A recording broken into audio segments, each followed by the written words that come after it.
Me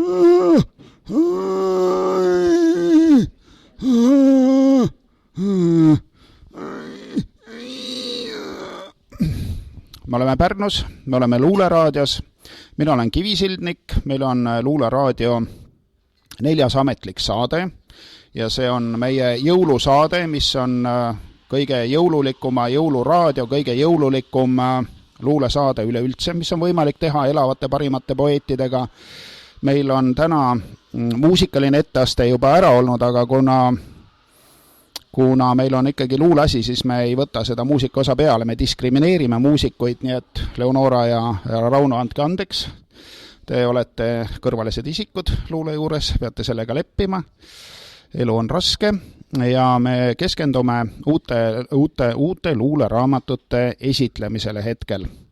Aga enne esitlust mõned rituaalsed toimingud. Esiteks suur tänu linnavalitsusele, aitäh Pärnu linnavalitsus, aitäh sellele, kes raha välja mõtles, aitäh kohalikule kultuurkapitalile ja headele inimestele, kes selle raha vastu võtsid. ja meil on traditsiooniks saanud, et igas ametlikus saates meil on 2 traditsiooni, mitteametlikud saated on meil tavaliselt keskendunud Tiit Arlapi elu ja tegevusele ja ametlikud saated on keskendunud Arno Vihalemma elu ja loomingu tutvustamisele.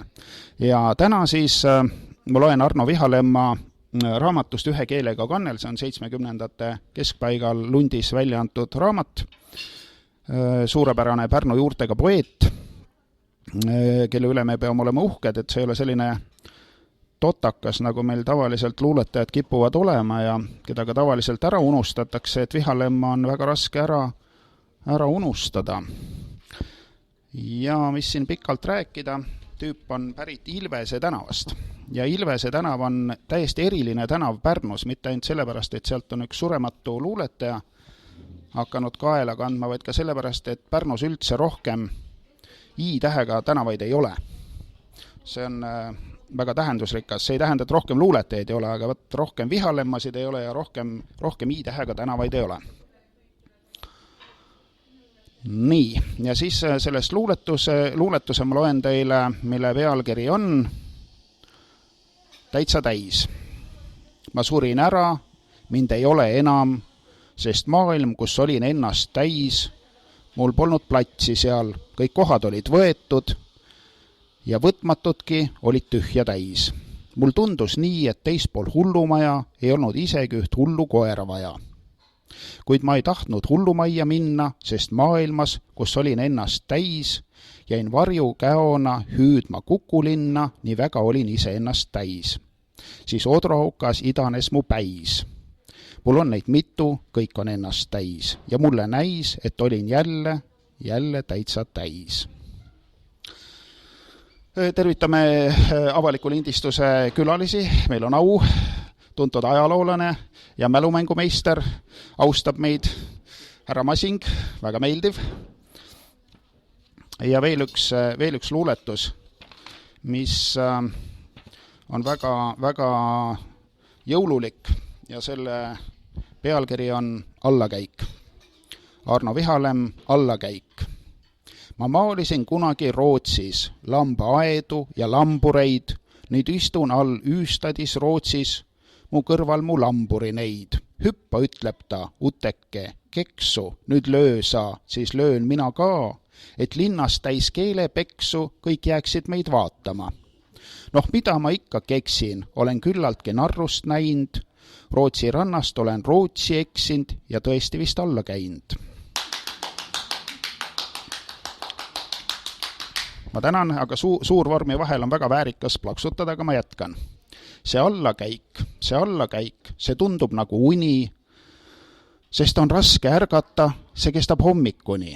Et hommik hoidab, seda ma ju ikkagi veel loodan, siis hakkab vihma sadama, mis rohujuuri joodab. Nii roosid kui ka ohakad ja kapsad ka, kõik hakkavad siis õitsema, millegipärast on siin nüüd kas autor või kirjastaja teinud katke, küllap see läks siis ebasündsaks, kes on leidnud õige riimipaari, kujutab ette, mis siin oli, jätkub. Kas kapsad ka? Ei, seda nad ei tohi mitte teha, sest kuhu jääks siis kapsapead, mis kinnitavad keha. kui hapukapsast tünni sees veel õitsele võiks lüüa, küll ükski õige Eesti mees ei tahaks seda süüa. Et selline suurepärane poeet on meie linnast kandnud kaela ja Ilvese tänavalt on ta välja karanud, aga minu kõrval istub üks teine poeet, kes kindlasti ei ole Ilvese tänavalt. Tere Jaanus! Tere, minu nimi on, kunstniku nimi lausa on Jan. Ja ma olen esimest korda siin selle pika laua taga, mis paistab päris rõõmus olevat, ja siin on hulk meeldivaid inimesi, keda ma esmakordselt näen. Aga nüüd ongi juba mu suu vett täis, palun küsimused. Küsimus on väga lihtne. Sul on käes üks raamat. Mis selle raamatu pealkiri on ja mitmes raamat see sul üldse on? Nii. Selle raamatu pealkiri on Tolmu lõpp. Ja see on mul 4. raamat. No kui raamat, kogu, ütleme tagasihoidlikumalt. Ja mul esimesed on, kõik on haiku kogud. Haiku meeldib mulle sellepärast, et seal peab, mitte vaid peab 3 reaga kõik välja ütlema, mis sa oled mõelnud sel hetkel. Ja neid ma jäängi tegema. Ennem alguses tegin pikkasi ka, aga nüüd ma vaatan, et need on mul üles kirjutatud, et need on üks santsopp. Kuid selle väljaandmise eest ma pean tänama Kivisilniku, kelle juurde juhatas mind Siiri Sisask ja nüüd ma siia maandusingi.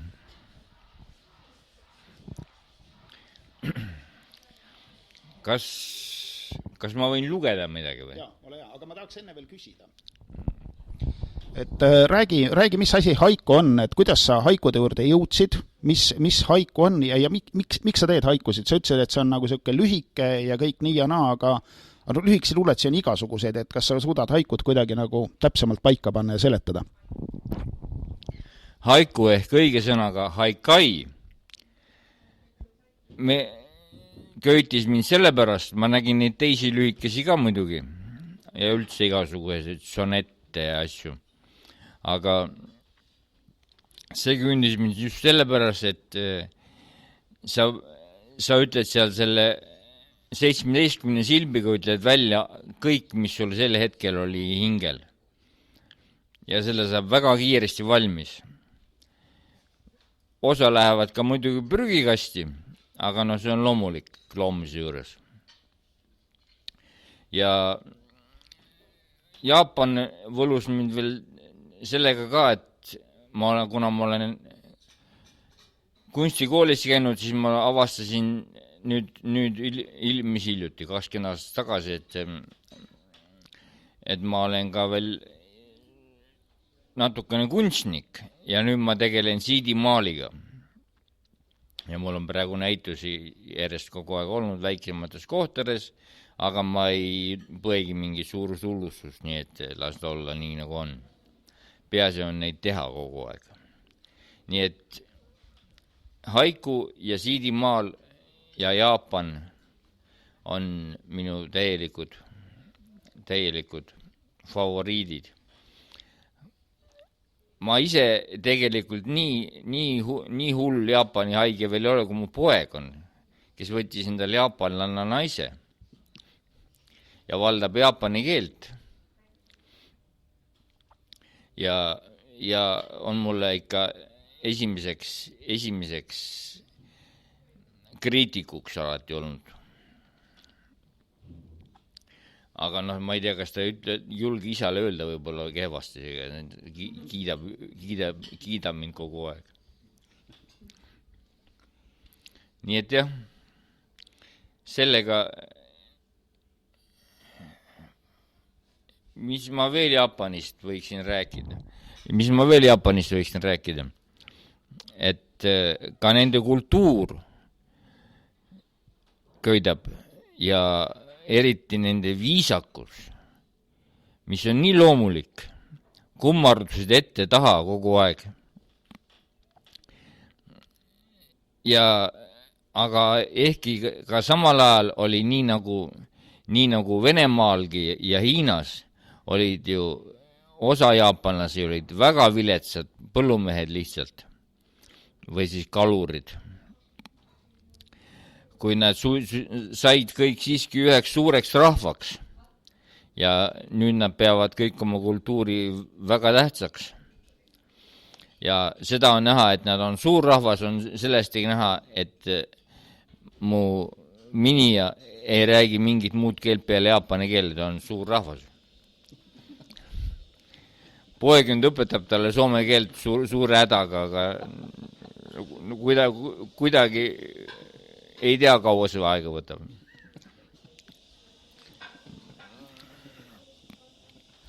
Ja ma lõpetaksin praegu vist mõne ühe šoguni sõnaga, kes arvas niimoodi, et kui meil ei oleks ühtegi samuraid ja ühtegi haikut, siis me peaksime need välja mõtlema. Väga tore. Aga räägi, on sul, kui palju haikusid oled lugenud?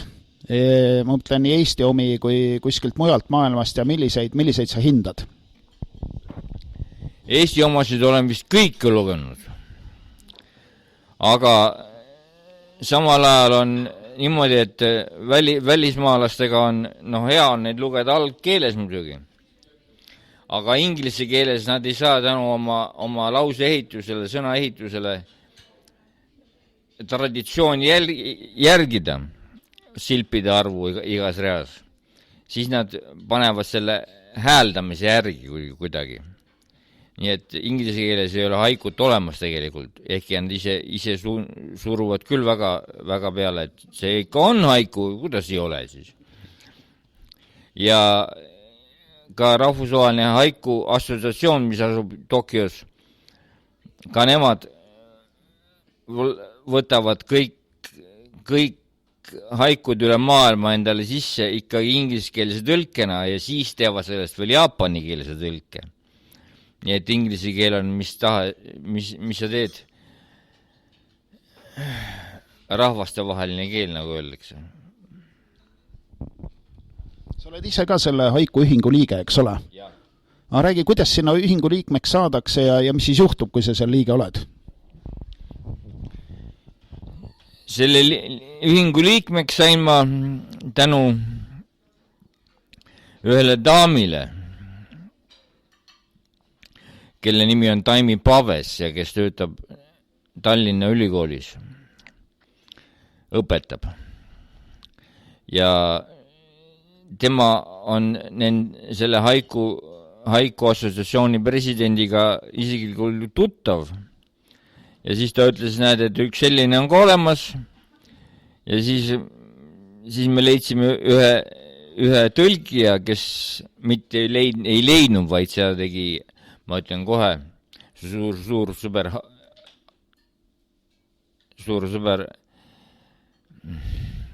ma ei saanud öelda,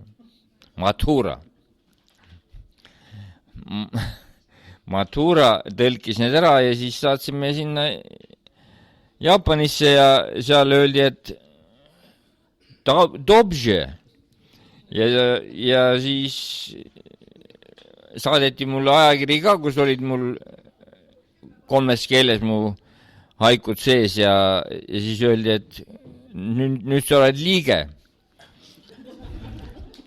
Kui sa tahad päris liiga osa võtta üritusest osa võtta ja pidevalt saada seda ajakirja, siis hakkaga liikmemaksu maksma, aga ma mõtlesin, et ma nii sügavale küll ei tungi.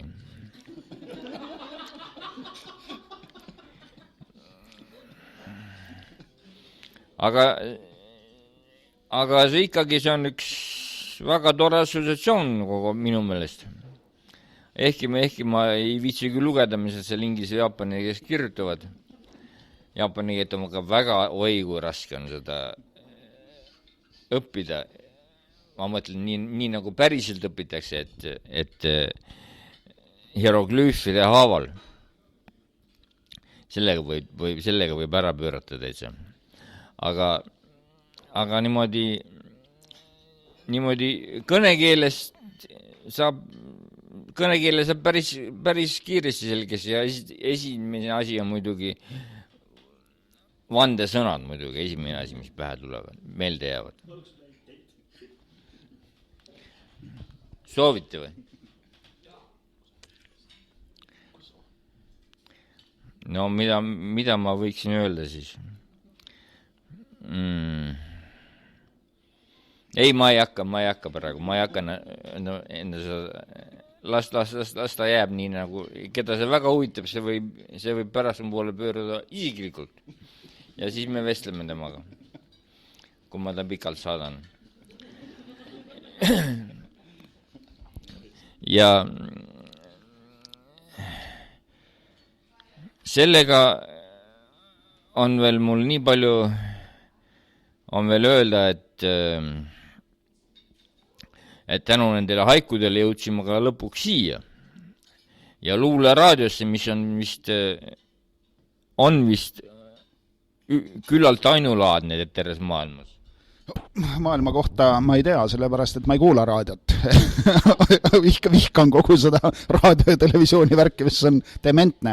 Aga luuleraadio iseenesest on ju hea mõte ja kindlasti, vähemalt Soomes ei ole, seda ma tean, soomlased on väga kadedad, selle peale, et eestlastel on luuleraadio, nendel jälle mitte midagi ei ole, nad on meie nagu sellised haledad varjud. Aga ole hea, loe mõni haiku, siis ma hoian mikrofoni, sa saad 2 päega raamatut majandada või tead sa peast, kuidas seal on? Ei, peast ma küll ei oska. Selge, aga siis tulistame.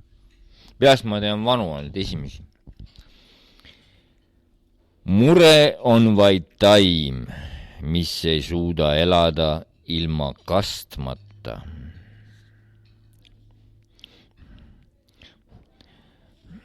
No, mis me siit head leiame siis veel? Korgi paukumist šampanjapudelina oodanud olen.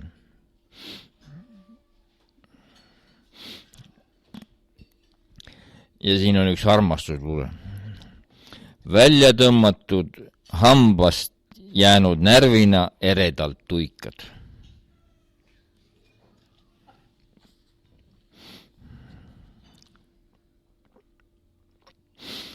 Ja teine armastusluule. Kui saunaseep sa lihtsalt ühe korraga libised ära.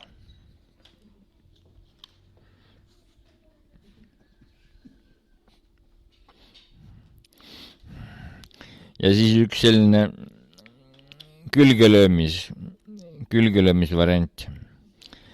Sinu tippivad tõtvel sammud reedavad pliiatseliku.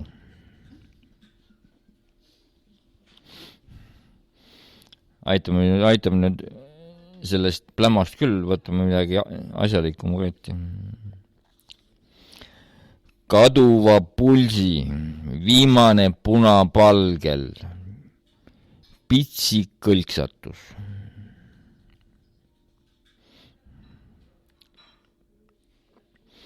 Aga ikkagi ma ei saa ilma naiseta. Selle romaani eellugu koosneb kõigest põgusast muusist.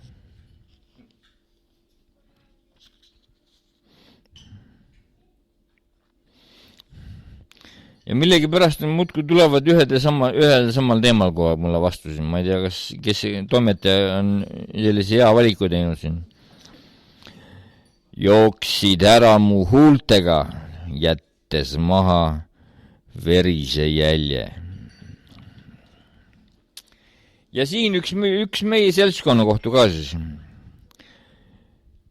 Külalistega vaikimisi istudes vanal fotol kui. Kas ma peaksin röökima või aitab sellest?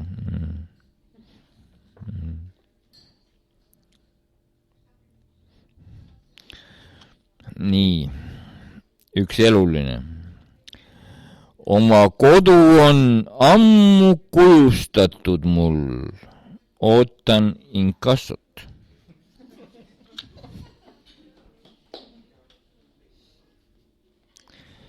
Ja siis veel.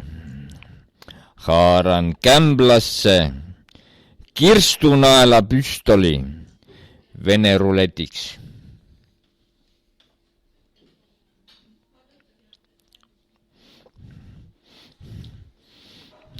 Ja siis natuke õpetussõnu ka. Sina ei pea ju igas õlekõrres just kuuske nägema.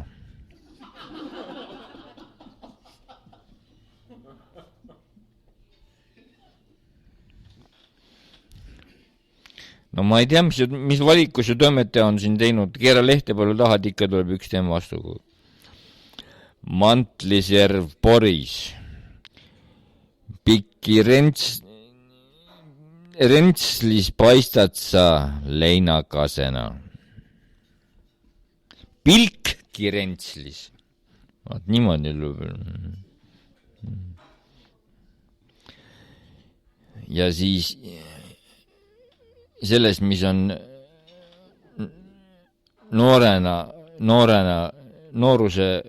nooruse mälestused löövad mul tihti peale ette ja siis sellest on kirjutatud. Lükkan pilguga sekundi seierit. Kas sa tuled juba? Kas sa tuled jala?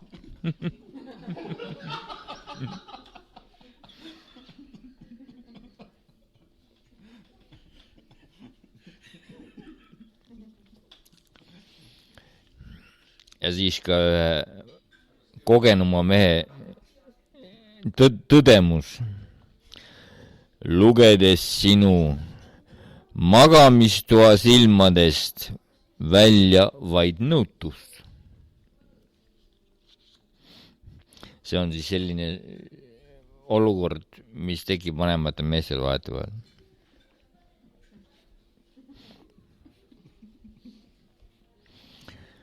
Kutsusin sinu ööklubist enda poole. Sain sinust poole.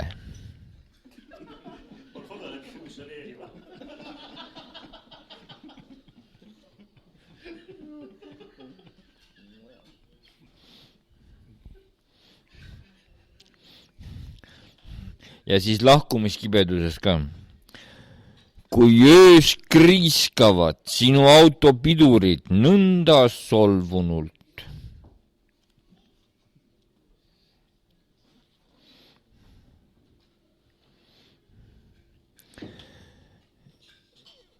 Ja filosoofiat ka.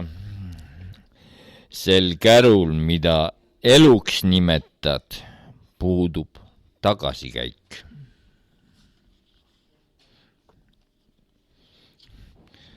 Kas ma pean terve raamatu ette lugema? Ei, tervet raamatut ei ole vaja, aga kui sa soovid veel lugeda, siis teeme lõpuluuletuse.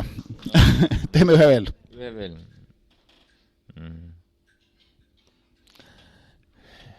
Ikka teema on sama. Kui kõhus peavad oma orgiat 100 purjus liblikat. Aitäh, see oli võimas. Jaanus Herman, Haikukogu, tolmulõpp. Nii, härra Majas, olge head, võtke sisse esinemispositsioon. Ja. Ja nüüd meie stampoeet Raul Majas oma haikude ja teiste luuletustega. Ole hea, Raul, ütle midagi enda tutvustuseks. Olen mees. Nii, kõigepealt point selline. Haiku kirjutamiseks olen ma, ise mõtlesin enda jaoks välja, et kuidas ma sinna jõudsin. No teate, no ma ei tea isegi. Ausõnavad, seda ma ei tea, kuidas ma sinna jõudsin. Aga jube lahe on seal olla. Ja ma olen maksimum 2 kuud proovinud ja üritanud seda teha. Ja kõige huvitavam on see, et alati, kui sa hakkad haikut kirjutama või hakkad kontsentreeruma selle peale ja kui sa oled suutnud mingisugune 3-4 tükki ära kirjutada, siis rudimendina, tähendab siukse jääknähuna tuleb kõrvalt normaalne luuletus. Et ta ikkagi formeerib ajus, tähendab mingisuguseid asju niimoodi, et ta tõmbab käima sind niimoodi, et see luuletus tuleb lihtsalt niimoodi nagu puusalt.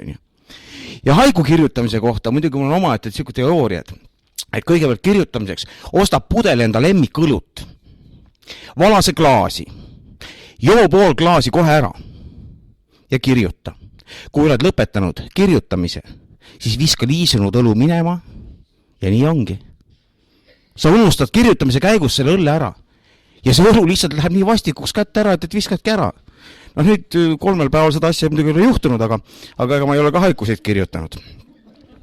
Ja ühte ma ütlen, et siin härra ütles ees, tõesti ma nautisin tema neid kirjatükke, et tema hakkas siidi maalima. Minu ainukesed maalid on vist arvatavasti minu aluspükstel, sest kui kunagi lasteaias mul kästi joonistada hobust, siis tähendab isegi see lasteaia kasvataja või õpetaja, nagu praegu öeldes, ütles mulle, et sellist värdjat ta pole enne näinud. Aga siis jõuame siis minu haikude juurde. Ise ei saa ja teistele ei anna ka. Kaasaegne naine. Põllepaeltega feminism ja kliima koos. Võta lahuta. Liit on kergem. Hüsteeriline Rootsi, risti all lapsed. Haigel tüdrukul arvamuse festival. Kaasaegne naine. Usk varna üsa, kas puust või luust sündinud, vile jääb veele. Karta ööd päeval, patsi kumm teeb ime nüüd, femme fatale.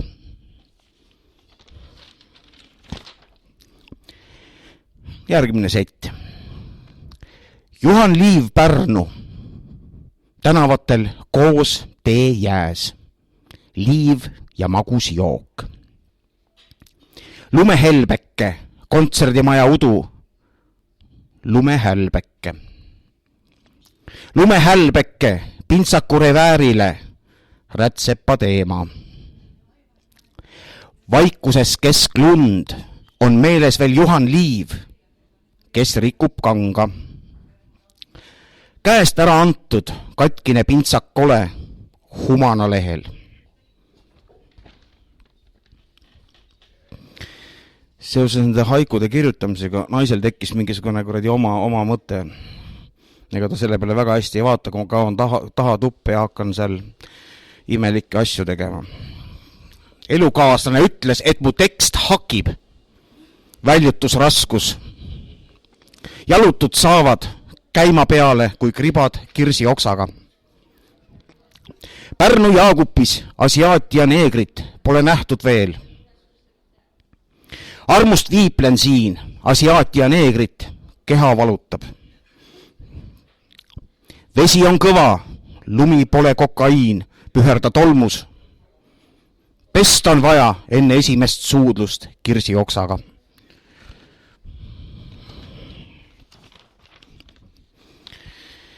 Ja siin ma peksin nüüd siis lihtsalt segast. Jah, su silmade soe, reekviem tööriistale, töötuba puhas. Õli soojendab, puu ja pehmed käed mureks, vana armastus. Treiks ühe haiku, haaviku emandast küll, trein pilu silma. Oled armas mull, prepareerimine öös viib õhu välja. Rafineeritud, pealt magus, rafineeritud, pealt magusalt mõru raisk. Kella 5 teel. Ja nüüd siis kõrvalproduktid. Ikka tuleb kõrvadega midagi. Heliseb kell minu peas. Peaksin andma lubadusi, et vähem heliseks. Kuusek on nagu prostituut, suveks välja ja talveks sisse. Kaua ta nii vastu peab. Kuuse koht on metsas. Helisevad kellad. tegin esimese kepiõnni Jaansoni rajal, eks ole juba kepitud ka. Esimene advent. Sõda on läbi, kohe on rahuaeg. Pühadus hakkab võtma 3. mõõdet. Inimesed säravad rahulolust ja värisevad ootusärevusest kui vibraatorid. Mõnedel kohe ei sobi patareid. Nemad ei saa ka igikestvast küsimusest aru, miks piparkoogi mehikesele tehakse silmad, aga verivorstile mitte.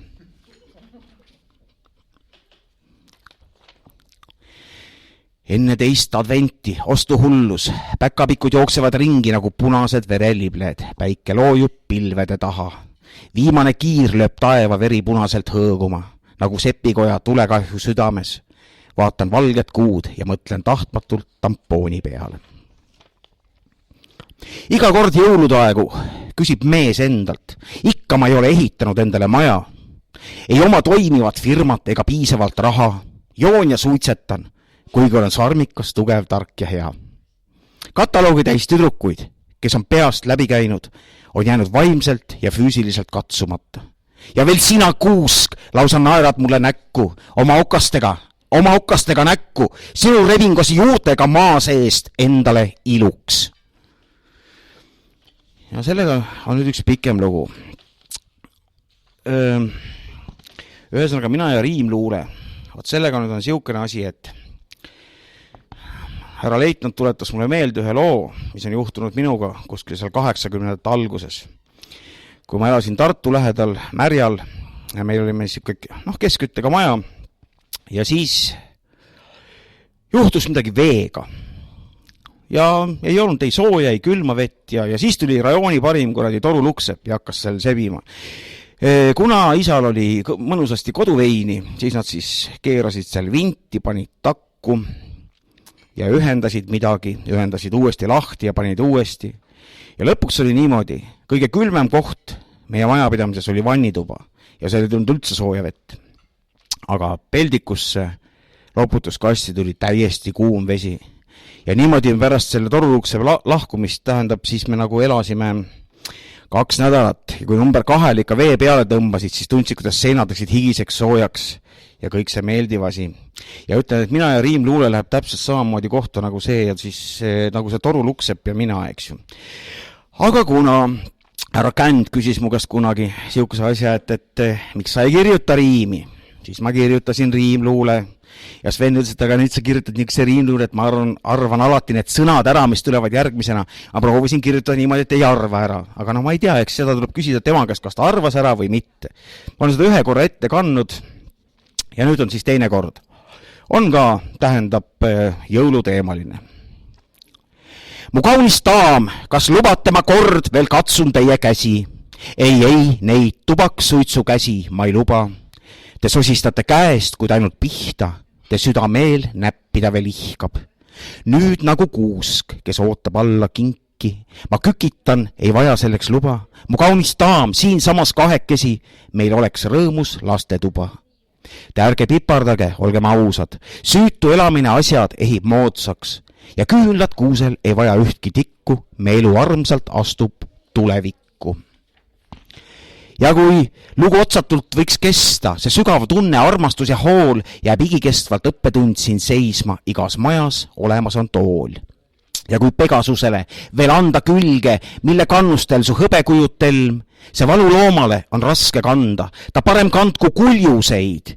Jah, nii sa ütlesid, kui puu all sai istud maha, sina vaikisid ja mina ka. Mu kaunis daam, kes pipraveski särkas, sust kuuse all on lahe libu saanud. Häid pühi, häid saabuvaid pühi ja aastavahetust ja uuel aastal laksame jälle. Aitäh teile! Suur tänu, Raul!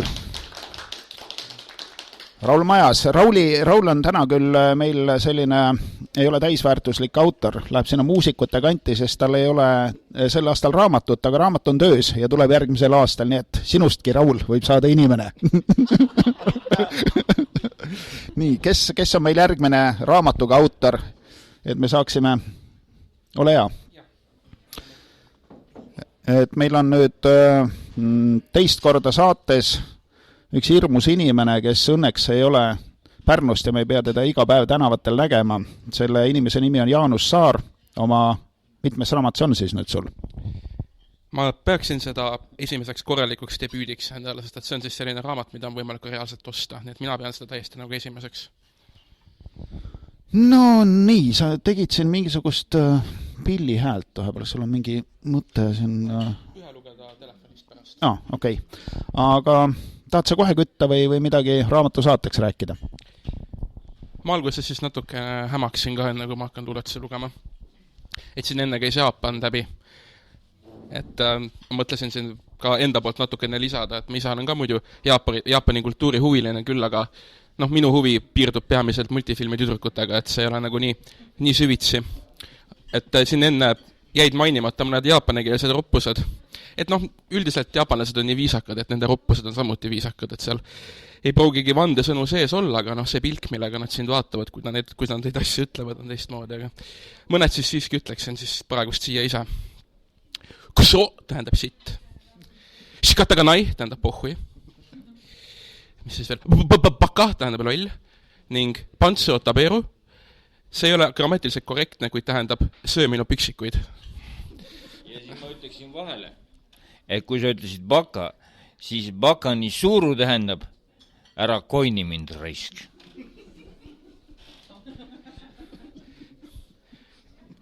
Jube rahvas, kellele meeldib lammutada.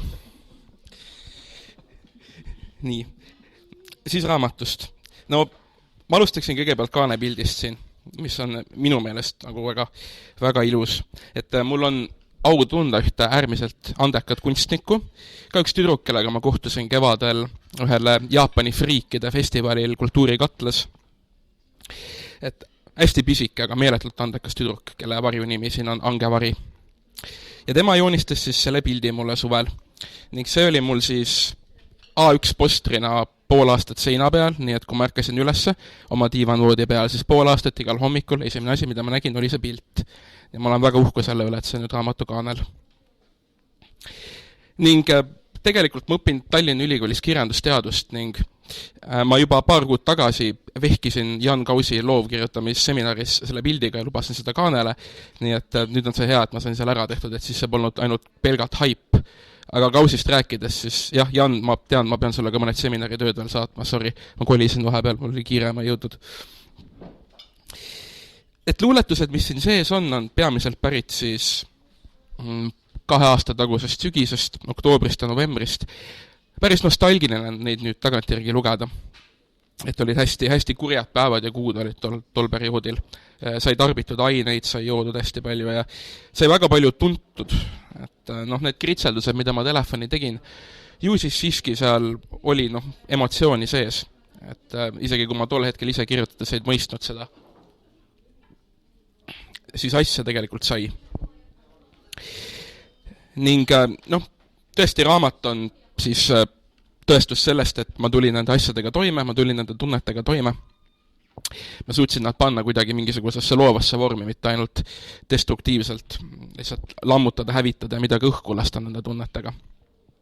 Et see on tore, et see sellest kunsti loodud. Ning teine tore asi veel, mis ei ole nüüd materiaalne, ma proovin olla nagu vähem materiaalne, mitte ainult sellepärast, et mul pole raha kunagi väga olnud, on see, et tänu sellele, et ma käisin eelmise aasta alguses mingi hetk esitamas neid, siis üks inimene, kes kuulis mind esitamas, on minu väga heaks sõbraks saanud, on mulle väga suur moraalne tugi olnud aastate jooksul, või peaaegu 2 aasta jooksul juba.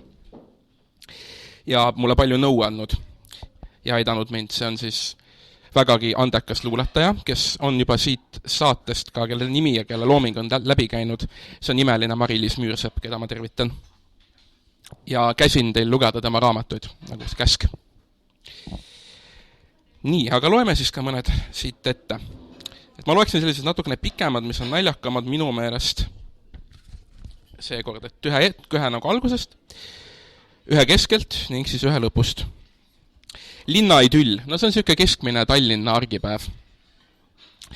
Et natuke kurjad hoiatan ette ning siin põhimõtteliselt selle luuletuse puent on lihtsalt sõim, et siis te teate juba ette, et ma lõpus nagu sõiman.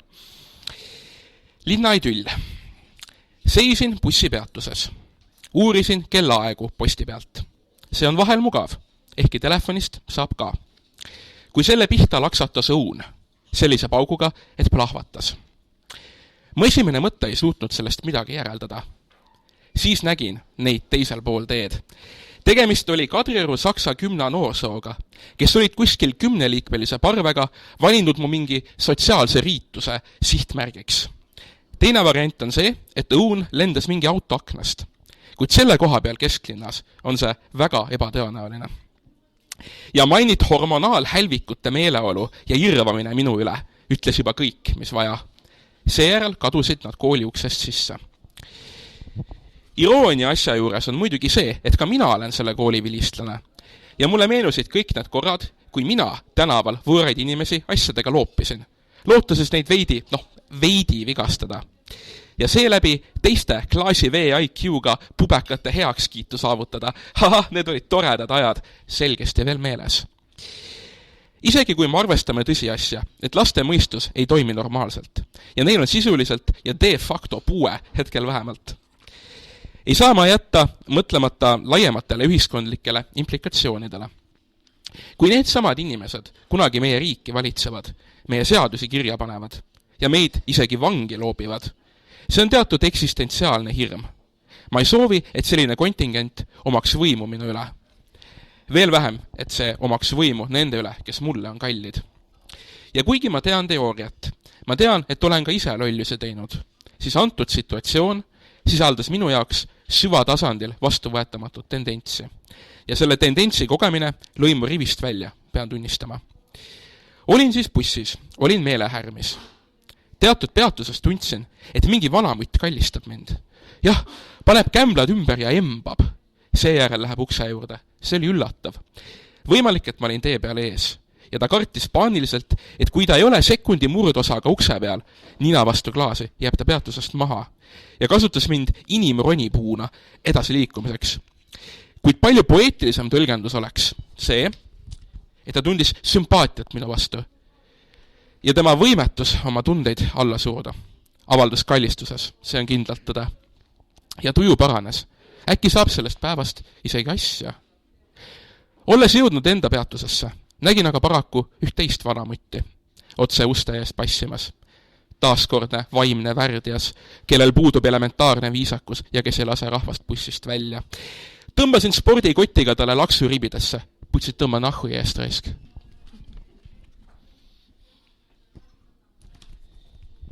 Küülik. See võis olla 5 aastat tagasi, kui ma olin ennast mandist nii üle tõmmanud, et sõites bussiga kuskilt metsasõrvad tagasi koju, jäin ma vahtima toru otsas rippuvat käerihma ja see meenutas mulle vägagi selgelt poomis silmust. See oli reaalne. Ning ausalt, see võttis mul junni jahedaks. Ma vist vahtisin seda kogu sõidu ja mu seljatagused kindlasti mõtlesid, et ma olen segi keeranud. Nad poleks väga eksinud. Teisel pool aga loojus suvine päike. See oli just kui maali pealt. Ma polnud nii ilusat loojangut varem näinud. Tol hetkel mõistsin, et valik on elu ja surma vahel. Surm oli minust vasakul, poomise kaudu, ja elu paremal, emakese päikese loojumises. Ma värisesin üle keha, need võisid olla võõrutusnähud. Nendel närustel sügisilmadel on poomistendents tagasi tulnud. Näib, et kõik, mis mu vaatevälja jääb, muundub mu silme ees millekski, millega end üles puua. Või mingil moel vigaseks teha. Kõik paelad on silmused, kõik teravad esemad rapsavad mu veene, kõik nürid löövad mu kuklasodiks. See pole pikas perspektiivis eriti kasulik ega tervislik, ma kujutan ette. Ma olin oma sõbra pool. Ta oli just kolinud uude korterisse ja võtnud endale küüliku, valge ja tillukese, süüta looma hingekese, kes küll vahel situb tuppa, kuid mis siis, saab ära koristatud, oli tema suhtumine. Ma käisin siis kaemas seda elukat. Nunnu, kas pole? Jah, ma olen nõus, ta on nunnu. Vahtides mind klaasist jänese pilguga, kus siiski on hinge, ma märkasin. Eelmises elus võis olla heal juhul märter või halvemal küüditaja. Kuid läbi mu aju lendas see, kuidas ma olen kinni seotud keskaegse piinamisagregaadi külge ja mulle pannakse puur kõhu peale ja küülik sinna sisse ja talle lükatakse kuum ora perse ja ta peab põgenema, kuid teed pole ja ainus variant on kraapida end läbi mu sisikonna vabadusse. Nii reaalselt tehti kunagi, ma olen lugenud. Ja ma vabandasin, enam-vähem viisakalt läksin peldikusse. Tunne oli panna roopi, vetsupotti, aga mind halvas õud, et kas ma päriselt raisk roobin täis selle äsja saadud, vaevaga otsitud kesklinna peldiku. Vaatasin peeglisse, seal oli tuttav lontrus. Andsin lataka mööda paremat põske. Ei mõelnud heli kostvuse, seinte, jõuste, jämeduse peale. Tol hetkel ma naasin seltskonda. Meid oli ühe käe sõrmedel koos ja mind vahtisid mõned punnis silmad. Punane jälg oli näos. Ma väga vabandan. Taaskord lõin pea ära vastu suust. Ma pean harjuma ümbrusega. Ole kena, vala mulle nüüd viina.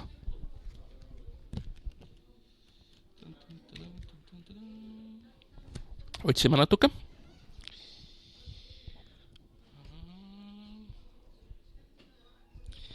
Loeme siis lõpust. Enese lahkamine. Nii. Kuidas kirjeldada ennast? Kuidas võtta end lahti? Ma ei mõtle nilbelt, vaid puhtmehaaniliselt. Kurat, mine rahulda ära ennast ja siis võta luetus uuesti käsile. Pese käed ka ära enne. No jumal küll, tõra ma ei või. Ehk siis, kuidas langetada iseendale kohtuhaamer ja seaduse rusikas? Mõista trellide taha egoism. Kui veel mäletad, siis sellel hetkel, kui Mooses andis Sharm el-Sheikhis keppi, lendas 2 lehte, oli ülimalt niiske vaatepilt. Sorry, ma pole sinust parem. Andestust eelneva pärast. See on kujund meie isiksusele. Adekvaatsed ning mitteadekvaatsed mõtted. Nad vormivad meid. Poevad sisse, valavad kroomi. Närivad roostena läbi. Ehkki pakendil on kirjas stainless, munnitraisk. See oli teistest kallim. Adekvaatsed mõtted on näiteks, ma pean nõud ära pesema, on vaja toita kassi, pasteet anda talle. Kell 8 pean olema tööl, pean vaatama, enne kui tee peale astun, kas autot ei tule. Ma ei taha olla nagu need vaimust vaevatud pubekad, kes otsisid möödunud suvel Pokemonse taga ja nad nägid pikatsut keset teed. Su ajud on nüüd asfaldil. Said kollase kukke asemel esistangega hüpotalamusse. Game over, play again. Mitteadekvaatsed mõtted seevastu on näiteks, kui sa tahad ära tappa kedagi, kui sa tahad keeta vannis lõhkeaineid, sisestada nõelasid endasse või ka sugulises valdkonnas. Ma ütleks, et tahta naisega seksida otseselt pole mitteadekvaatne. Sellel on juured naturaalsuses. Soo jätkamine on mõistusele vastav. Aga tahta naist perse nussida, no see väljub kindlalt adekvaatsuse perimeetritest.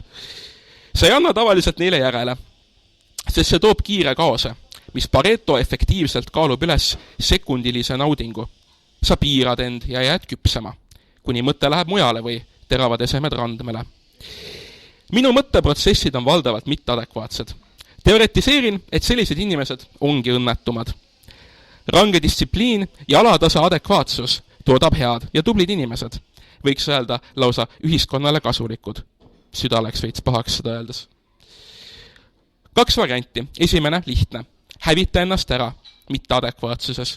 Teine raske. Ole adekvaatne, ole inimene. Kergema vastupanu tee on tekitanud surmaringi. Ma imetlen enim neid, kes suudavad seda vältida. Ma tänan neid, kes jäid ellu ja vihkan neid, kes langesid. Soovite ühe veel kuulda? Olgu, siis ma loen telefonist. Sarnase pointiga. Sekund, kuni ma otsin. Tagantjärgi oleks võinud enne avada selle faili telefonis, siis ma oleks mingi minuti kokku hoidnud, aga ei ole hullu. Tehnika on tehnika.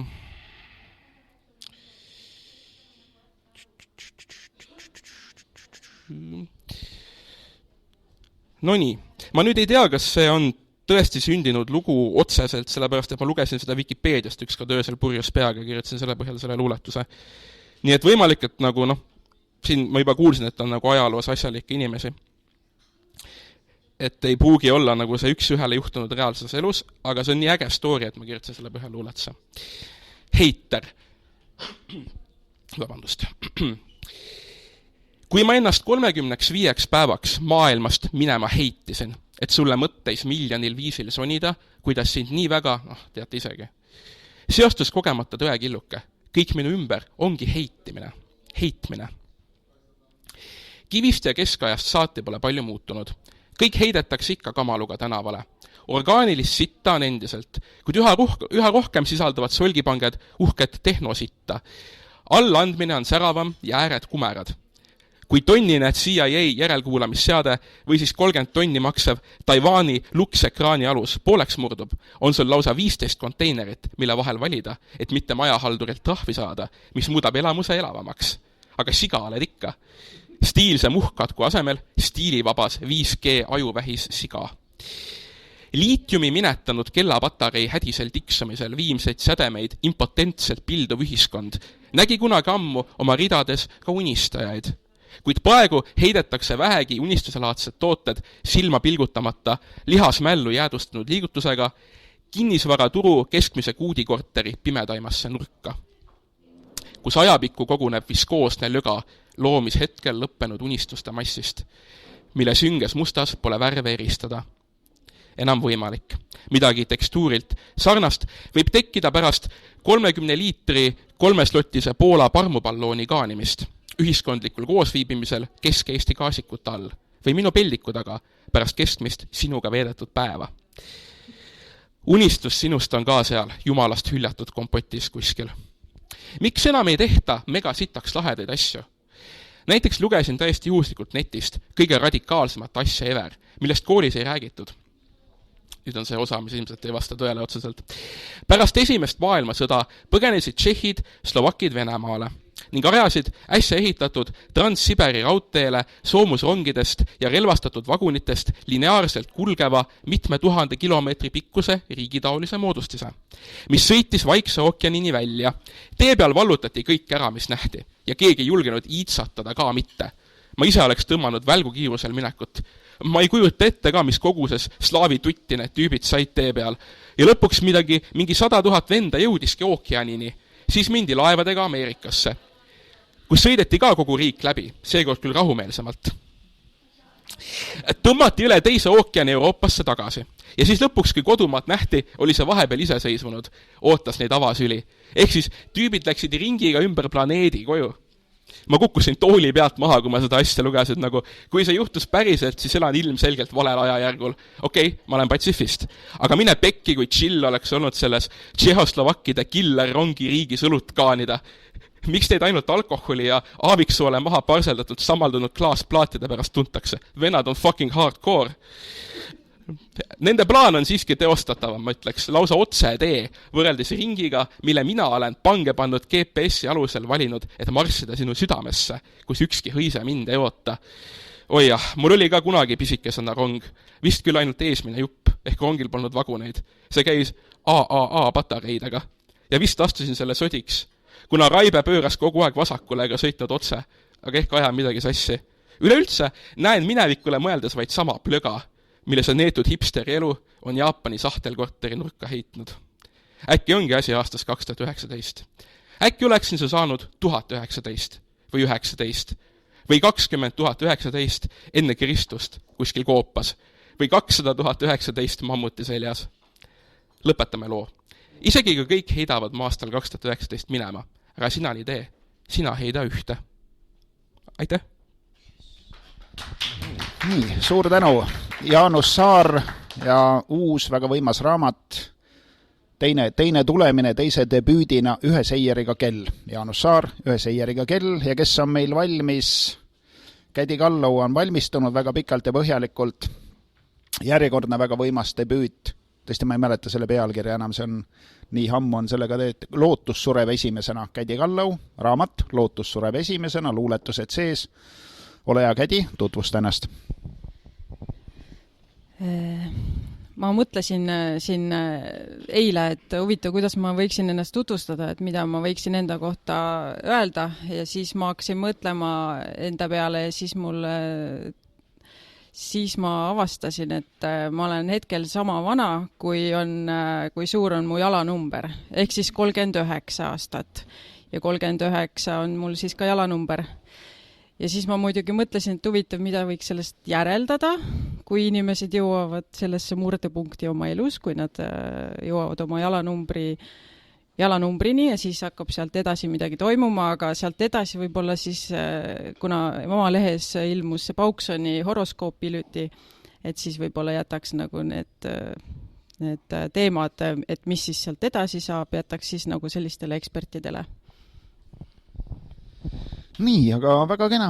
Meil on täna selline luule lugemise keskne üritus ja teooriat on olnud väga vähe ja kõik, mis on olnud, on Jaapan või siis vähemasti ropp. Et ole hea, loe midagi. Nii, esimene luuletus kannab pealkirja Auh. On edukas esmaspäeva hommik. Kontor on juba tuledes.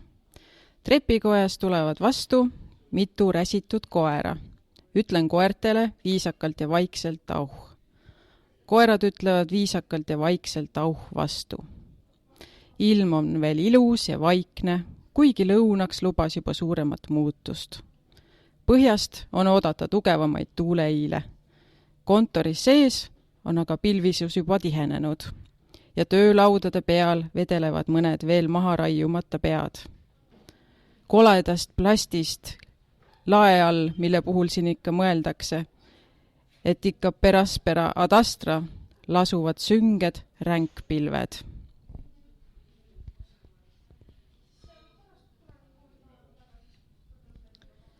Nii, üks luuletus siis sellisest piirkonnast, kus ma kunagi elasin, ehk siis Kopli.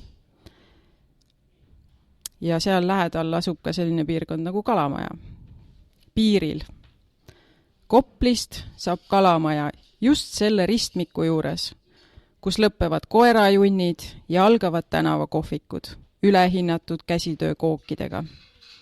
Just selle ristmiku juures, kus sifkade asemel saab poest eksootilisi kotsimarju ning kus kõik inimesed on hoolikalt pestud, kammitud ja loetud. Siit algab justkui omamoodi imede maa, kus iga ettevõtte juhtkonnas on vähemalt üks robot ning igal veel matmata surnul täiesti kehtiv elukindlustus.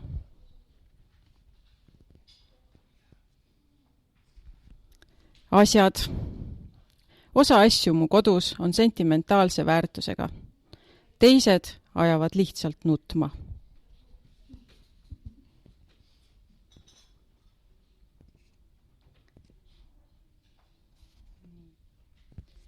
Siis on selline osa raamatust, kus on luuletused, mis on inspireeritud Jõusaalist. Jõusaal 1. Saage tuttavaks. See on meie kohaliku jõusaali musklimees nimega Hulk. Suur roheline mees. Tal on kaela peal sooned ja seljas särk, mille mõlemale küljele on rasvaselt kirjutatud Bigger is better. Iga halli argipäeva hommikul, lõunal ja õhtul liigutab Hulk saalis rauast asju. Ta tõstab neid maast õlgade kõrgusele ja paneb need siis tagasi maha. Pärast seda jookseb Hulk pikki kilomeetreid kummist jooksulindil. Seal ta jookseb ja jookseb ja jookseb. Ega jõua mitte kunagi pärale.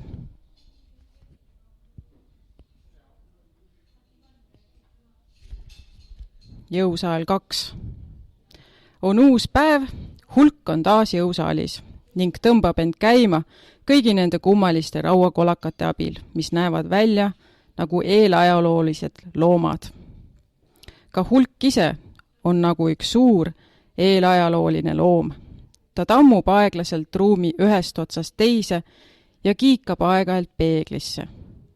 Hulk vaatab peeglisse, et veenduda. On ta veel endiselt olemas?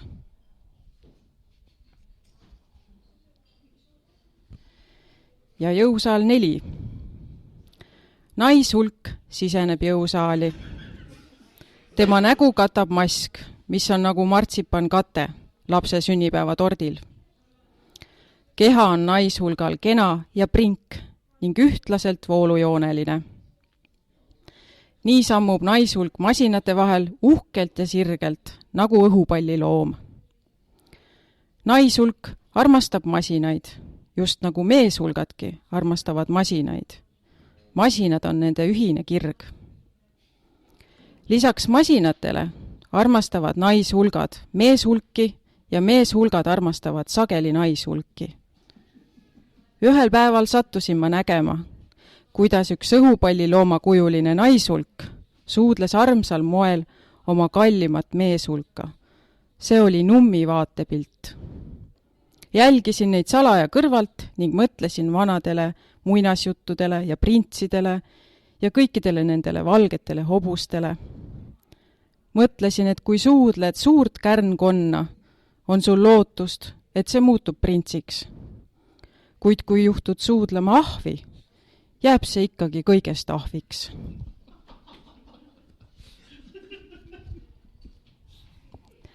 Kas ma loeksin veel või aitab sellest äkki?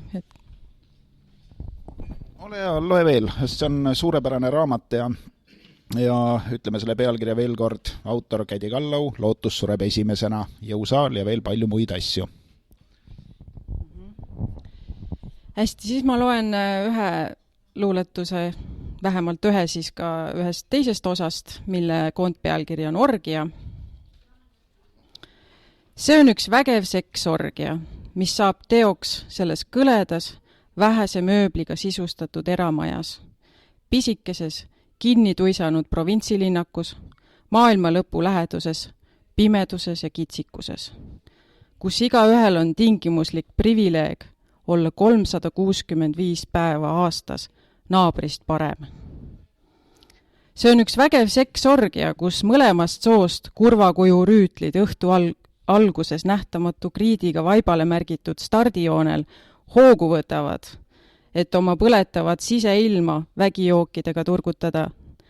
Nad söövad odavaid pähkleid ja magedat võrujuustu ning imetlevad teleekraanilt suurelt nagu Andromeeda udukogu väikesi hiiglasi. See on üks vägev seksorgia, kus kõrvalmaja saunaahju süüdatakse elav tuli, kus viin voolab iseenesest inimestesse, nende jäätunud kehadesse, sulatades lahti unistusi ja sügavaid südamesaladusi, mis seni on vaguralt tuhavaipade all hõõgunud ning mis nüüd on kasvatanud endale tugevad ja kandvad tiivad.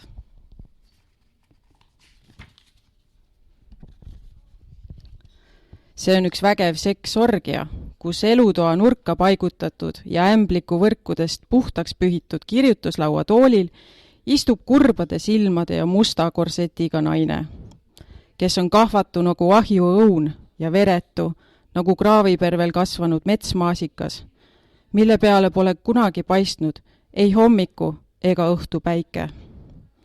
See on üks vägev seksorgia, kus tillid aina tõusevad ja langevad mehaaniliselt, nagu hampelmannide jalad ja käed, kui nukku nööris tugevasti sikutada. Kus häbemed märguvad nagu Pavlovi koerte mokad ilast, olles eelnevalt kuulnud tuttava kellukese helinat. See on üks vägev seksorgia, kus seesama musta korsetiga naine istub juhusliku jahimehe süles, kes koorib teda ahnelt paljaks justkui nüliks oma saaklooma, äsja metsas maha tulistatud jänest. See on üks vägev seksorgia, kus pärast saunaleili avatakse väravad kevadisele karjamaale. Vabadusse sööstab punt soliidses eas noorloomi. Nad valivad endale kiirustades meelepäraseid kaaslasi ning alustavad toorest nühkimist. See on üks vägev seksorgia, kus nühkimine on närviline nagu krossi jooks, kus jooksjate silmad säravad nagu öised tänavalaternad, kus nühitakse näilise innukusega kõiki äsja tundma õpitud perseid. Nagu nõudepesija nühib praepannilt selle põhja kõrbenud rasva. See on üks vägev seksorgia, kus kepp on sama steriilne nagu keema lastud kraanivesi. Akt toimub läbi kummikinnaste, justkui oleks nikkujad kalurid, kes õngitsevad saaki elutust ja karvasest merest, milles pole ähmastki lootust leida väiksematki elusat kala. See on üks vägev seksorgia, mitte vähem vägev kui kõigist maailma teedest 1000 kilomeetri kaugusele kõrbe sokutatud pomm, mis igas uues päevas aina uuesti ja uuesti plahvatab, kuid mille kärgatus mitte midagi ei liiguta ega lõhka. Need õhtulised, nad on kui üksindusse jäetud näputäis lõhkeainet, on kui paar grammi soodukaga saadud türamiiti.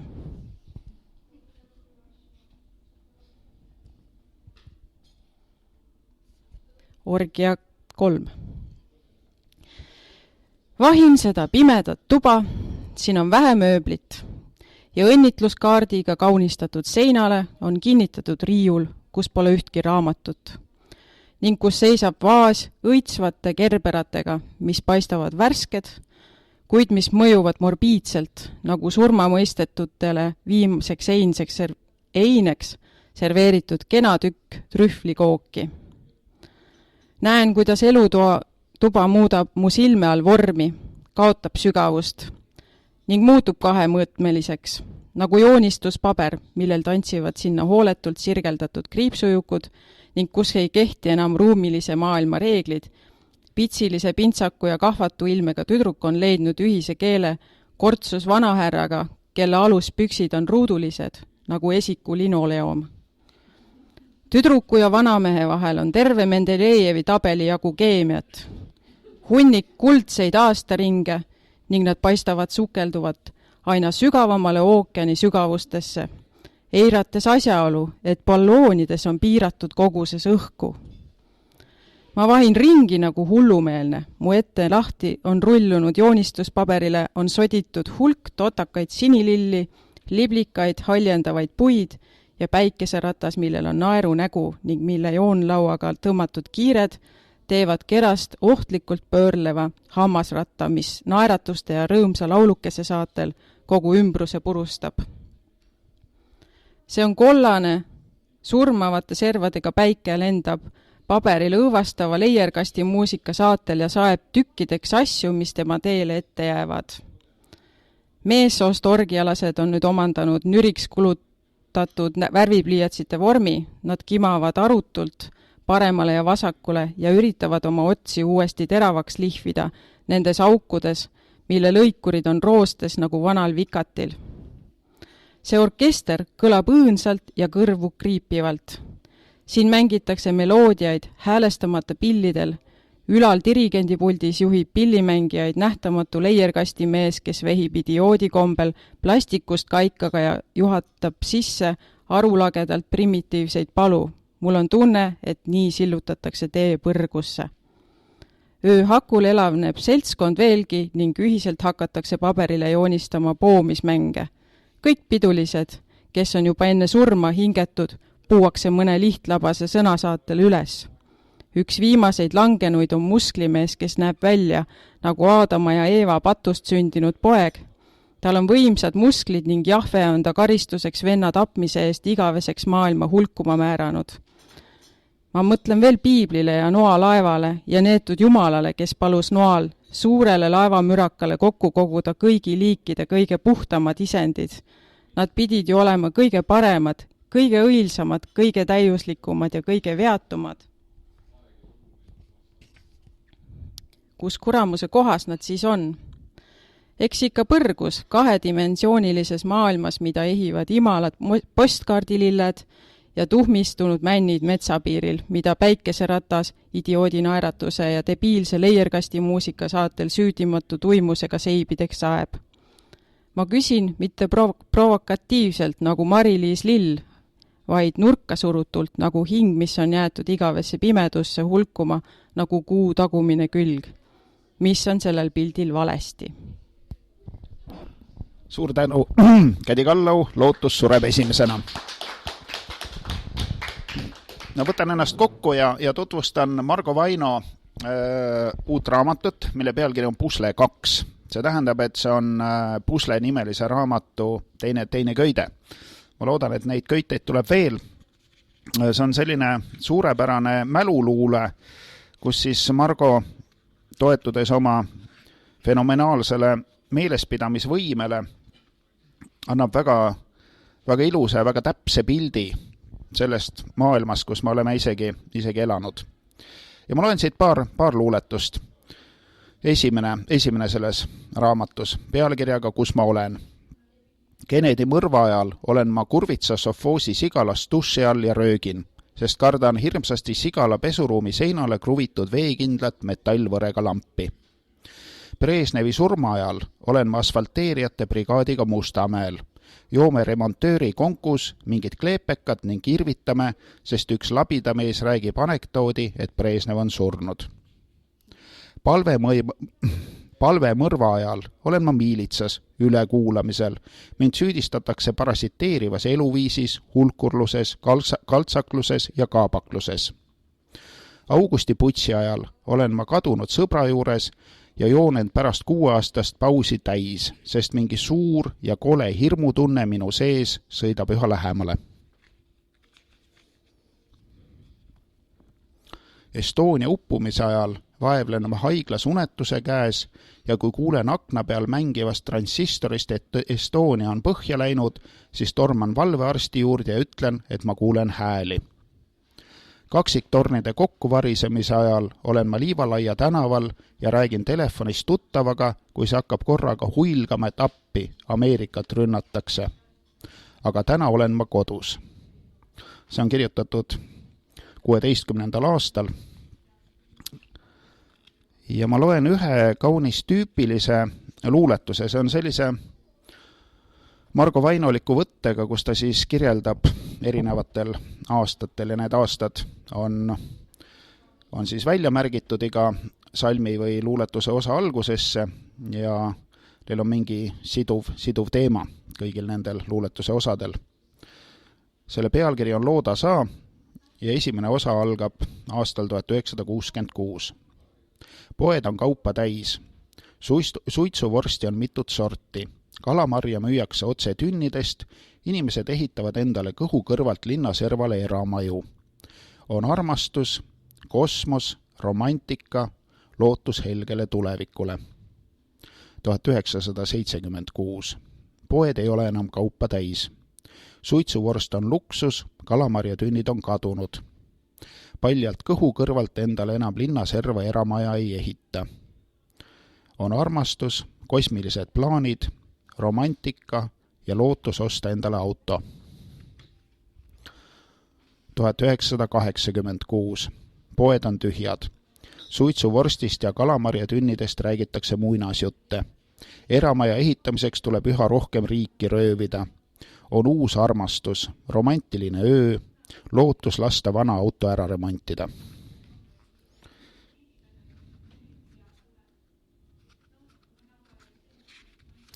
Läks korraks järg käest, aga ajalugu ei saanud otsa kaugeltki mitte. 1996. Poed on täis kõiksugu kaupa. Suitsuvorst ja kalamarja ei jaksa iga mats enam osta. Eramaja ehitamiseks tuleb lolle röövida. On ühe öö armastus, välismaale tööle mineku romantika, kosmiline rikastumine ja lootus endale firma luua. 2006. Poed on täis igasugust kaupa. Suitsuvorstil ja kalamarjal pole enam endist maitset. Eramaja ehitamiseks tuleb korraga lolle ja riiki röövida.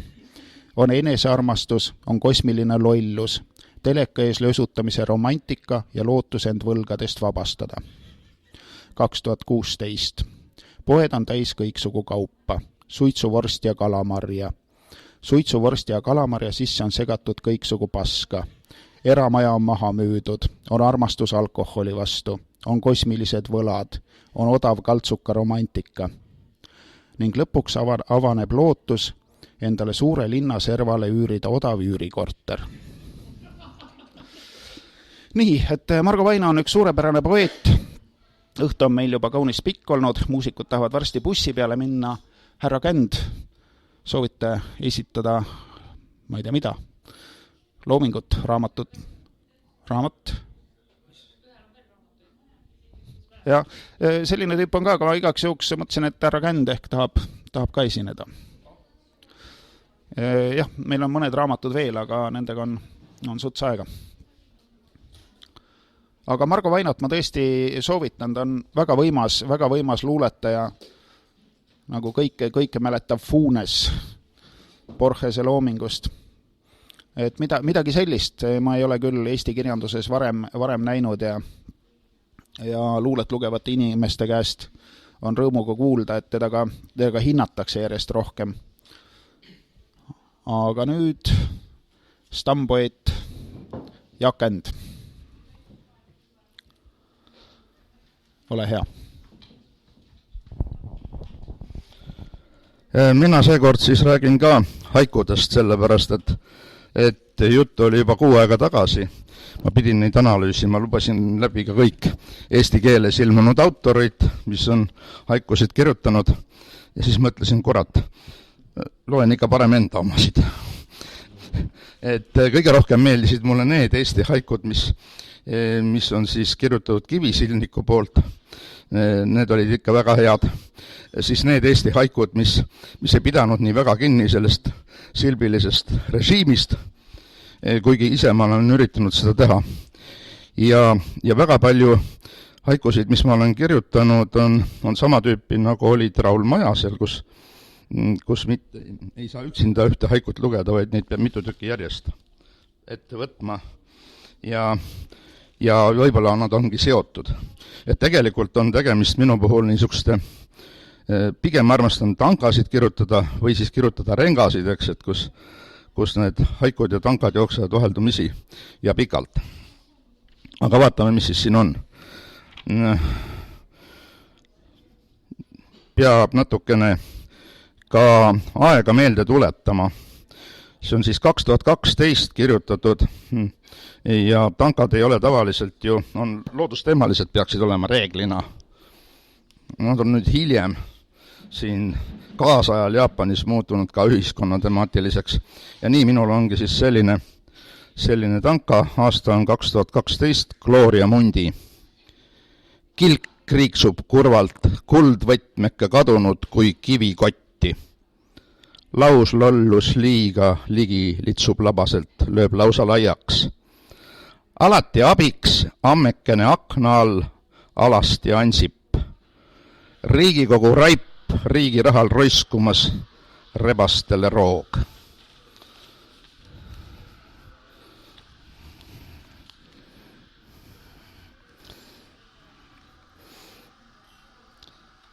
Näppisin vähe, tanka rinnanuppusid ei haikutanud.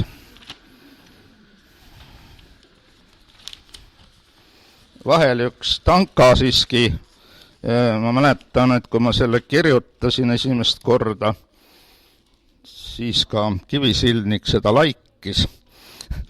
Sellepärast ma ta loen siia vahele. Kes veel mäletab, pokaalid klirisevad, harras nautimus, kreedit 24, töötu Viinamäe tigu.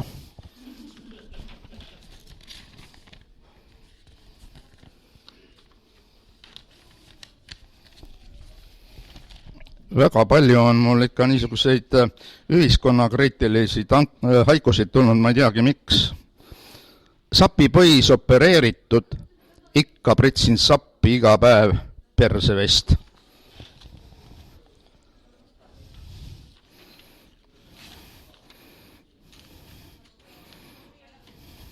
Ja nüüd midagi siis haikulikku selles mõttes, et ikkagi loodustemaatiline, ütleme siis klassikaline. Keset Eesti sood, õrnad aprikoosid peos, neitsilik loojang.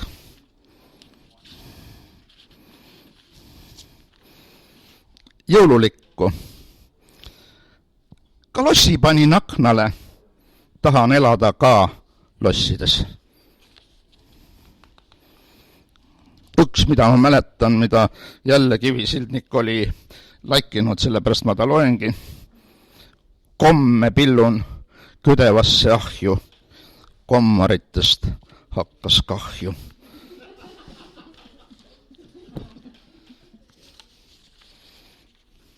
Ja 2014 veebruaris, kui need vadalood ja igasugused asjad meil siin käima läksid, siis tuli Rein Tölbilt üks sporditegelaselt üks kommentaar televiisoris ja kirjutasin siis nii vada haiku.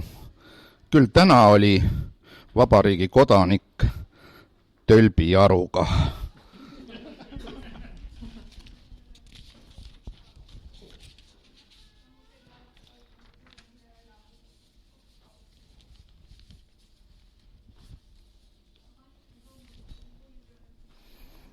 Ja vabariigi aastapäev on varsti jälle tulemas, aga see on kirjutatud 24. veebruaril 2016. Ma olin haiglas ise ja vaatasin siis televiisorist seda, kuidas päeval sõdurid andsid suppi süüa, mu oma poeg jagas seda suppi seal Harju tänaval ja siis sai kirjutatud nii. Õhuke rõivas, seljas näitab vabariik ent supiköögis. Paremaid pärleid Eesti kodanikele pole vajagi. Harju tänaval on sitsi ja koortega ammu harjutud.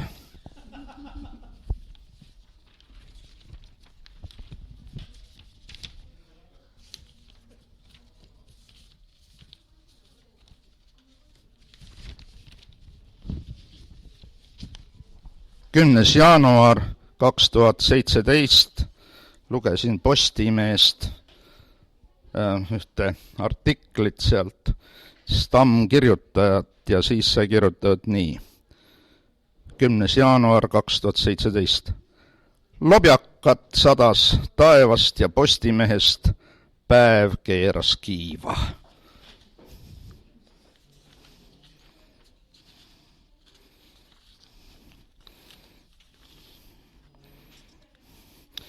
Mäletate, meil oli kunagi üks selline tähtis mees, kes mööda Kadrioru hiilis ja puude sisse ronis. Tema puhul sai kirjutatud siis selline haiku. Vaid kehkadi veid manguvad kallistusi, vaid kehkadi veid.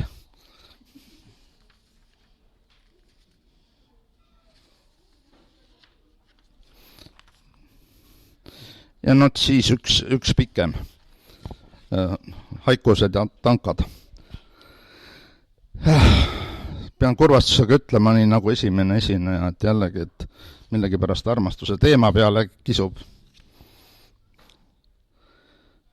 Nii see on, mu arm, katuselt kukkuv lumi, rippuvad rinnad. Nii see on, mu arm, kelguga liumest alla puusa kumerus.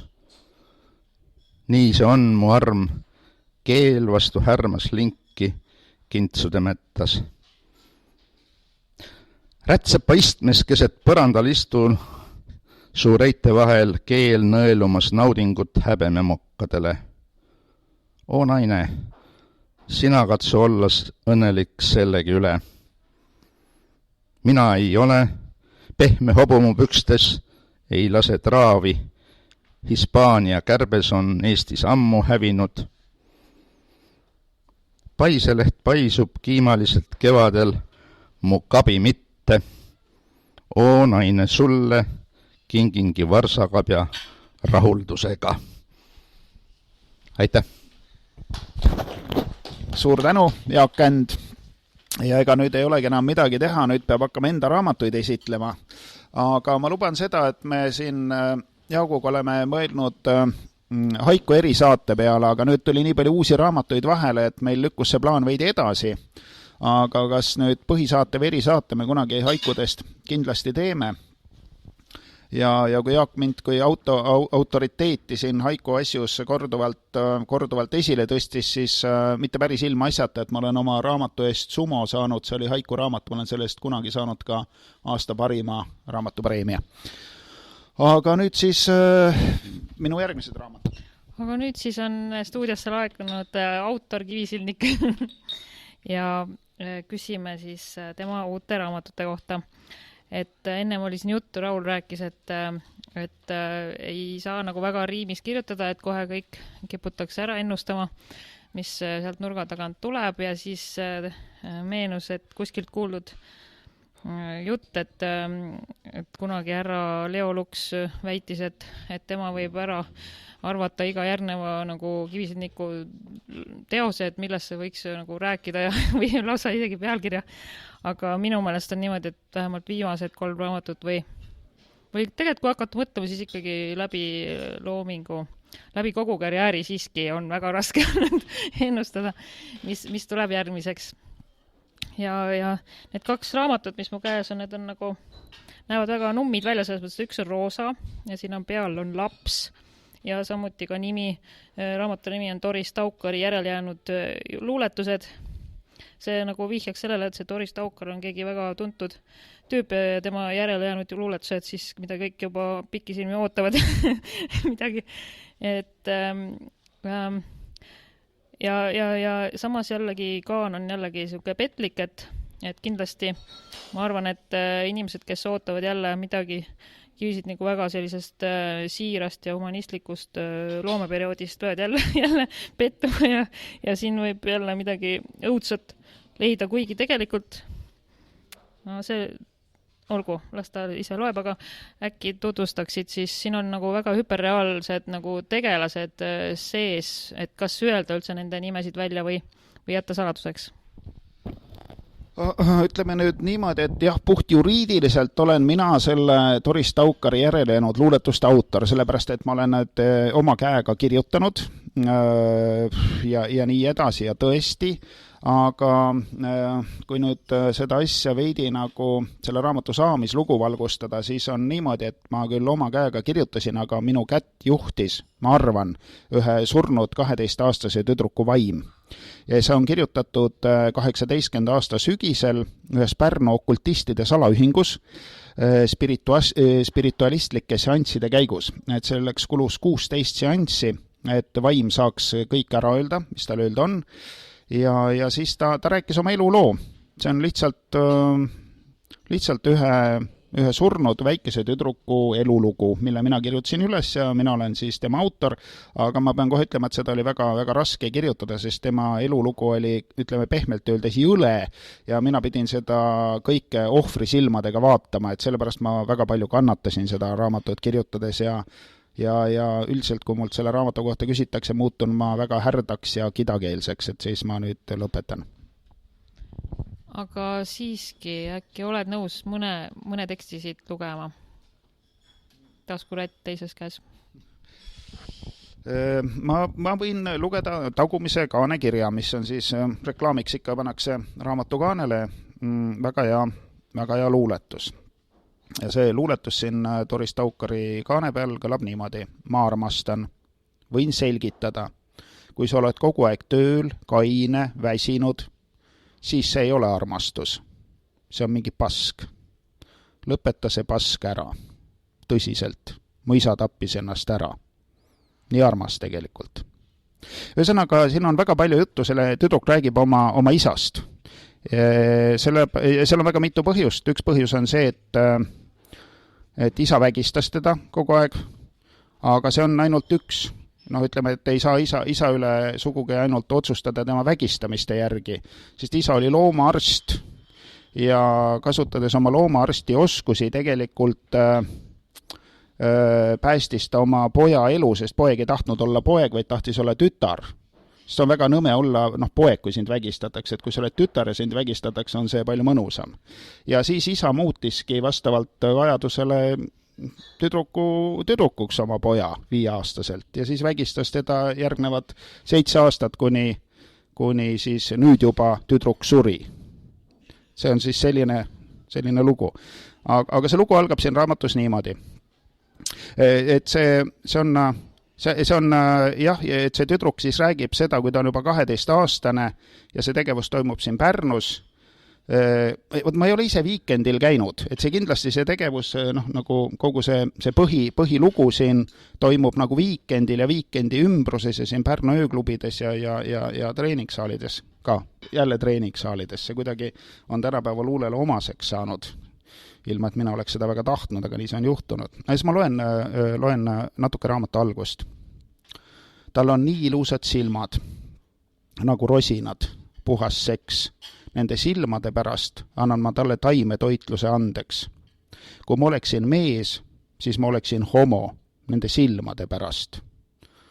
Nagu mahe rosinad, täiega rosinasse. Ja järgmine luuletus. Oleks puuhalul sellised silmad, siis ma armastaksin seda puuhalgu.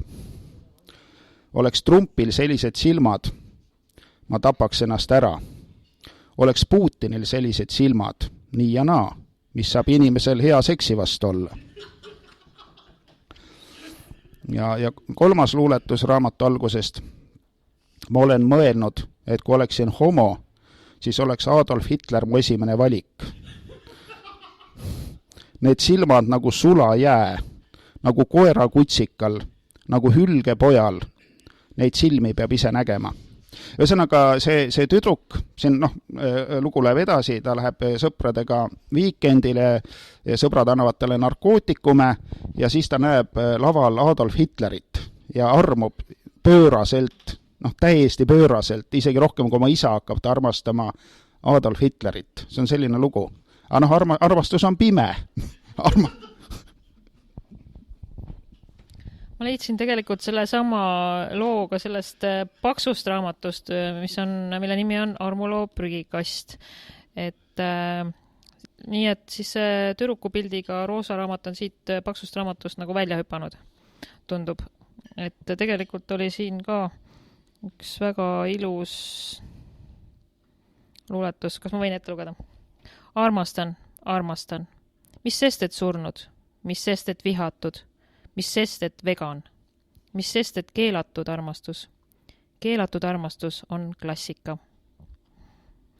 Et siit saab lugeda, et Armuloo prügikast, ilus paks raamat näeb välja nagu välismaal, sest et siin on ilusti auhinnad välja toodud, kõik on nagu tõesti tahad haarata seda enda kätte ja prominendid on siia taha kirjutanud häid sõnu.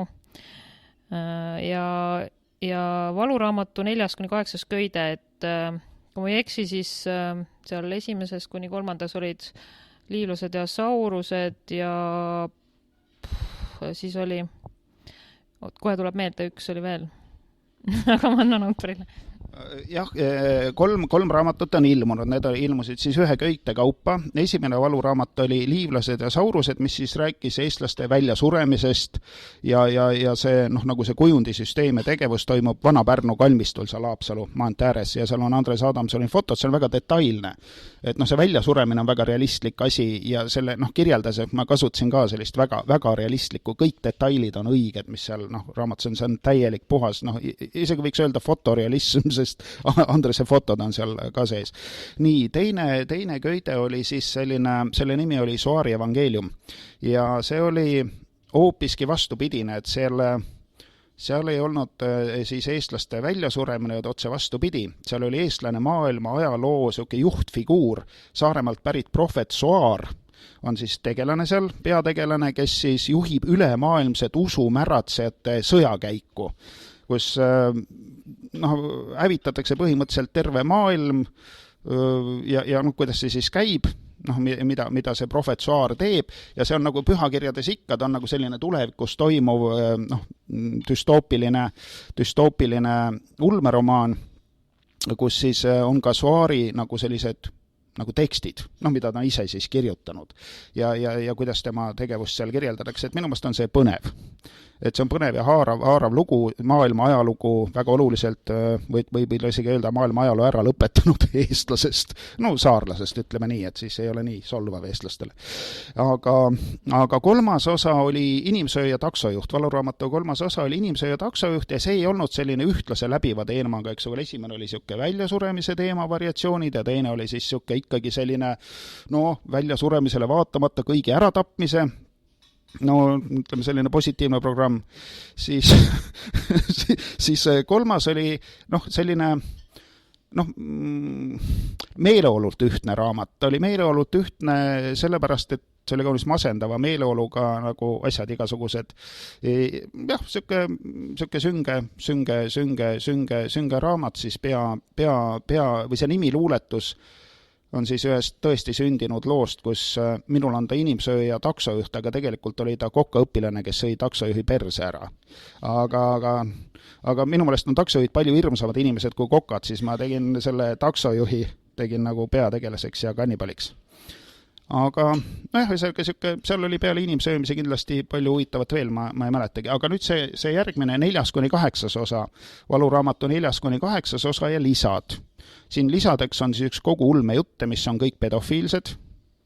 Kõik viimne kui ükskõik, ma olen ulmejutu kirjanik, aga mul on selline omapära, vot mina ei tea, ega kui ma neid jutte kirjutasin, mina ei teadnud, et see pedofiilia on maailmas kõige tähtsam asi, need Epsteinid ja neid siis eriti ei tuntud või tunti kõrvaliste tegelastena, aga nüüd on peategelaseks saanud ja meil omal siin Otto Triinud sotsialistid, intsud, ühesõnaga see on juhtiv teema tänapäeval ja mina ütleme mitte selgelt nägija, vaid veidi omast ajast ees. Mitte liiga palju, kui ma oleks 2000 aastat oma ajast eest, ei saaks aru, et ma olen omast ajast ees. Mitte 2, 3, 4, 5 aastat omast ajast eest, see on paras. Siis raamatud ei ole veel meelest ära läinud.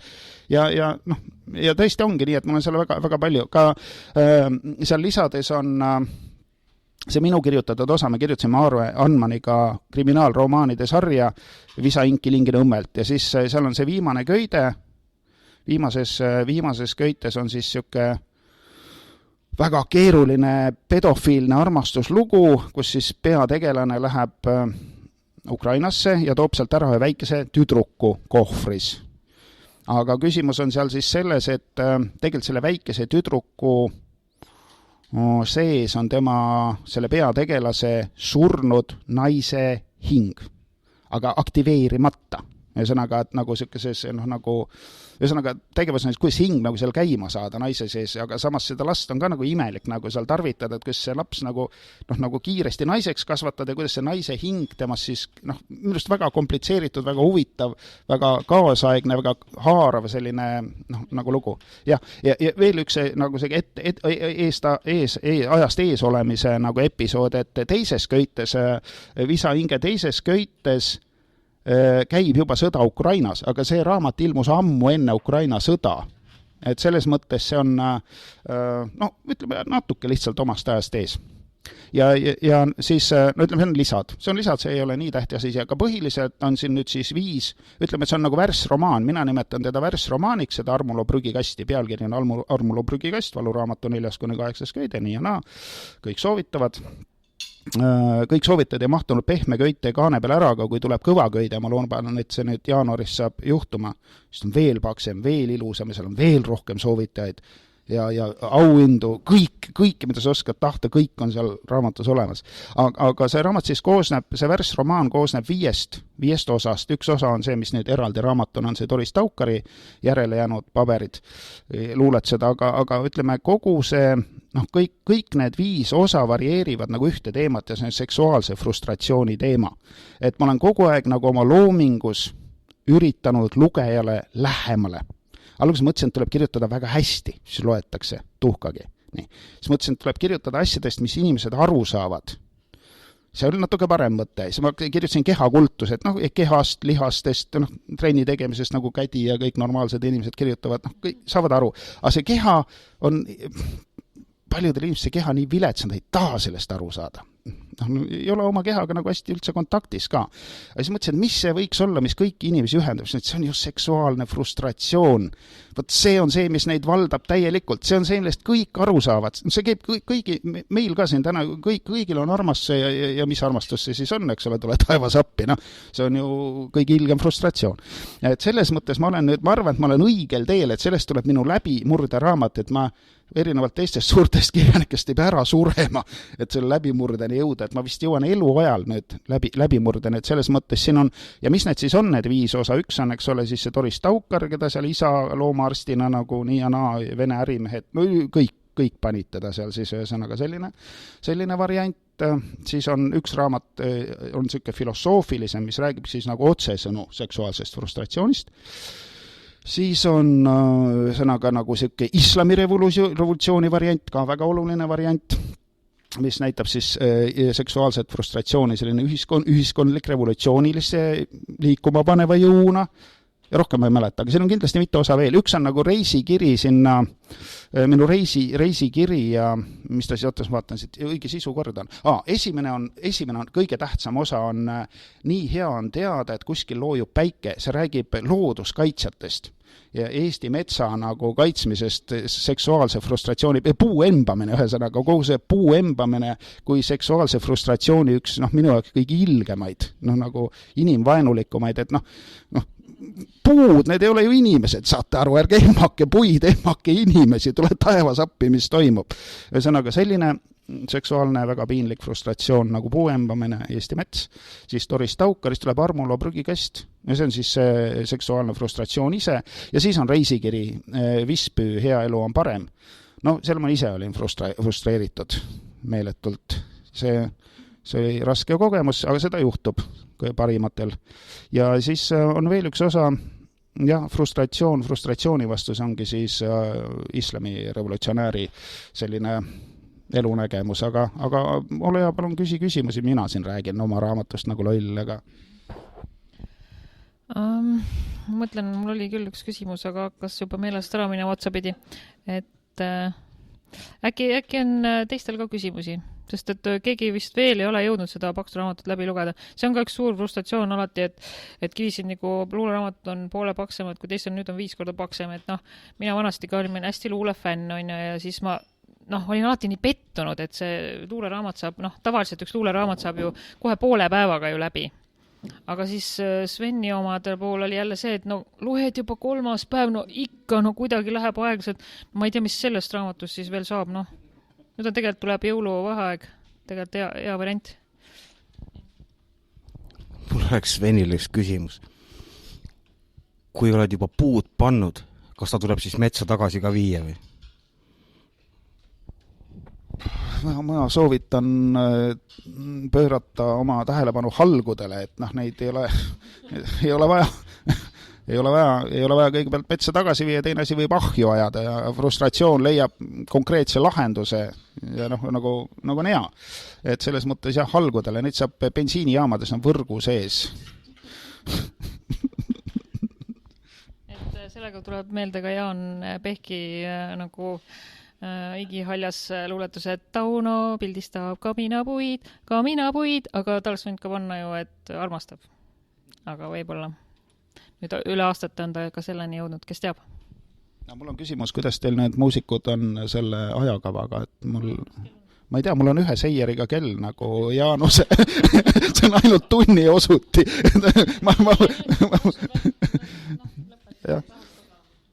Et kui et mul on selline logardi kell, kus ei ole minuti osutit ega sekundi osutit ja ma tahaks minna edasi sellena, kus on aasta osuti ainult sellise kellani, et ma ei pea isegi nagu kuu täpsusega elama, see on minu unistus.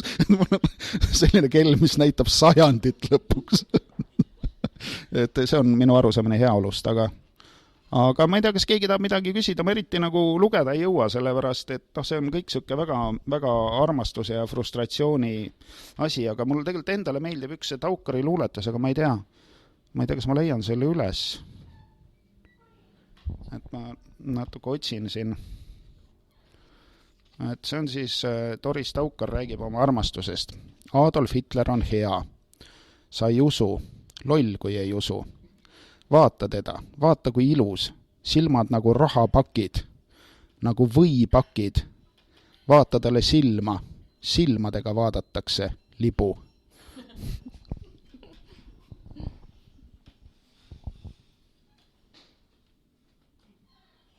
Aga siis sellise meeleoluka jõululuuletusega võin mina küll lõpetada, ma tänan kõiki asjaosalisi.